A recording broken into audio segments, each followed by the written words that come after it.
శ్రీచక్ర శుభ నివాస స్వామి జగమేలు చిద్విలాస. జై శ్రీకృష్ణ. సత్య జ్యోతిష వాస్తు యూట్యూబ్ ఛానల్ ప్రేక్షకులకు వీక్షకులకు శుభాశీస్సులు. శుక్రమౌఢ్యమి ఏ కార్యక్రమాలకు అర్హత ఉంది, ఏ కార్యక్రమాలకి అర్హత లేదు. ఇది 28/11/2025 శుక్రవారం నుండి ఇది 17/2/2026 మంగళవారం వరకు శుక్రగ్రహము అస్తమించిన కారణంగా శుక్రమౌఢ్యమి ప్రారంభమయ్యి అంతమవుతాం. ఈ శుక్రమౌఢ్యమి కాలంలో గృహారంభాలు, గృహప్రవేశాలు, వివాహ ఉపనయనాది శుభకార్యాలు పూర్తిగా నిషిద్ధం. అయితే పొలముల వద్ద, చెరువుల వద్ద, గోడౌన్లు, పశువుల శాలలు, కోళ్ల ఫారాలు, అపార్ట్మెంట్లు, షాపింగ్ కాంప్లెక్స్లు మొదలైన భారీ కట్టడాలకి ఈ మౌఢ్య దోషము ఉండదు. కేవలము మనము నివాసం ఉండే గృహము యొక్క పనులు ప్రారంభించరాదు, గృహప్రవేశములు చేయరాదు, వివాహ ఉపనయనాది శుభకార్యాలు కూడదు. అదేవిధంగా ఒక స్త్రీ గర్భవతి అయిన సమయంలో ఆ స్త్రీకి నెలల ప్రకారం జరగవలసిన కార్యక్రమాలన్నీ యథావిధిగా జరుపుకొనవచ్చు. 3వ నెల, 5వ నెల, 7వ నెలలో సీమంతం, 9వ నెల, అలాగా ప్రసవానంతరము శిశువుకి 1 సంవత్సర కాలము పూర్తి అయ్యే వరకును కూడా 21వ రోజు నామకరణోత్సవం, 3వ నెల, 5వ నెల, 7వ నెల, 8వ నెల, ఇలా నెలల వారీగా జరిగే కార్యక్రమాలన్నీ కూడా నిరభ్యంతరంగా జరుపుకోవచ్చును, జరుపుకొని తీరాలి.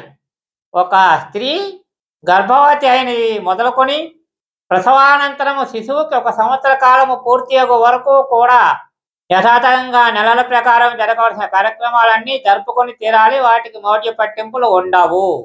అదేవిధంగా అద్దె ఇల్లు మారటానికి, తాత్కాలికంగా లేదా శాశ్వతంగా ఊళ్ళు మారటానికి కూడా మౌఢ పట్టింపులు ఉండవు.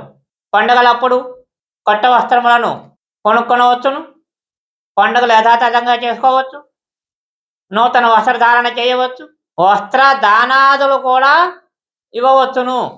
శిశువుకు అక్షరాభ్యాస కార్యక్రమం లాంటివి కూడదు. ముఖ్యంగా అక్షరాభ్యాసం అనే కార్యక్రమం కేవలం ఉత్తరాయణంలో మాత్రమే చేయవలెను. అంటే జనవరి 15 నుంచి జూలై 15 లోపల మాత్రమే అక్షరాభ్యాస కార్యక్రమాలు, శిశువులను పాఠశాలలకు పంపుట అనే కార్యక్రమాలను నిర్వర్తించాలి. దక్షిణాయనంలో అక్షరాభ్యాసము కూడదు. అందులోనూ దసరాలో మూలా నక్షత్రం వచ్చిన రోజున సరస్వతి పూజ అనే రోజున అక్షరాభ్యాసము అస్సలు కూడదు. చాలా మందికి తెలియని విషయం గమనించండి. ఇలాగా మూఢమి అనేది ప్రత్యేకంగా గృహారంభాలు, గృహారంభం అంటే వ్యక్తిగతంగా ఒక గృహాన్ని నిర్మించుకునేటప్పుడు మాత్రమే. అపార్ట్మెంట్ విషయంలో మూఢమ పట్టింపులు ఉండవు.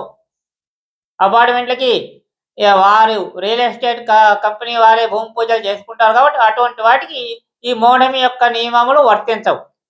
ప్రత్యేకంగా మనంగా ఒక చోట భూమి పూజ చేయాలనుకుంటే మాత్రమే ఈ మౌఢ్యము అనేది అడ్డు వస్తుంది. కాబట్టి ఇటువంటి విషయాలను జాగ్రత్తగా మనసులో ఉంచుకొని మీ కార్యక్రమాలు మీరు పూర్తి చేసుకోండి. అంతేగాని ప్రతిదానికి మౌఢ్యమి యొక్క ఆటంకాలు రావు. ప్రత్యేకంగా మౌఢ్యం యొక్క ఆటంకాలు మనం వ్యక్తిగతంగా ఒక ఇంటిని నిర్మాణం చేసేటప్పుడు లేదా నిర్మాణం పూర్తయిన ఇంట్లో గృహప్రవేశానికి మరియు వివాహాది ఉపనయనాది శుభకార్యాలకు మాత్రమే మౌఢ్య పట్టింపులు ఉంటాయి. గ్రహించగలం.